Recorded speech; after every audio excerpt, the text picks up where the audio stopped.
আর এই বাড়ির বাসিন্দাদের ঐক্য এতটাই প্রবল যে তারা নিজেদের মধ্য থেকেই প্রতিটি ইউনিয়ন কাউন্সিল নির্বাচনে একজন ওয়ার্ড মেম্বার নির্বাচিত করে থাকেন।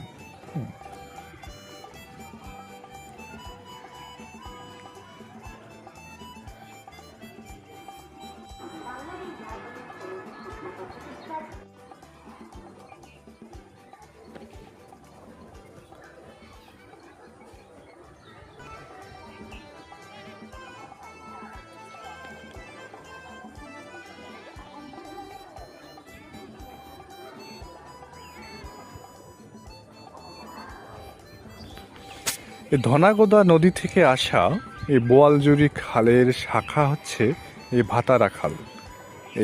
এই ভাতারা খালের এই তীর ঘেঁষে মেহারন বিলের সঙ্গে মিশে দুটি প্রাচীন জমিদার বাড়ি ঘিরে গড়ে উঠেছে এই মেহারন দালাল বাড়ি।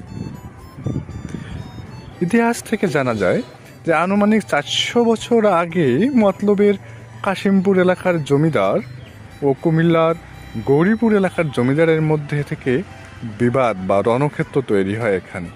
সেই থেকে এই মহারণ নামকে এখানে পরিচিত, আর এই মহারণ থেকেই মেহারণ নামের উৎপত্তি বলে ধরে নেওয়া হয়।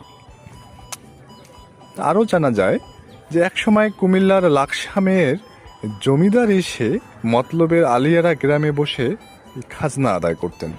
তবে অনেকটা দূরে হওয়ায় ওই এলাকার জমিদার এখানকার চাষিরা ঠিকমতো খাজনা দিতে চাইতেন না।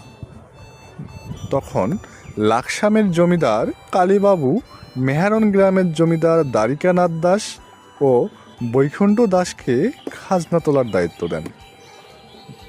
এরপর থেকে মেহারনের জমিদাররা আলিয়ারা ও নারায়ণপুর গ্রামের খাজনা উঠাতেন। এর একটা ভাগ লাকসামের জমিদারকেও দিতেন। জমিদারের ব্রিটিশরা উপাধি দেয় হচ্ছে দালাল বলে। এজন্য এই বাড়ির নাম হচ্ছে মেহারন দালাল বাড়ি।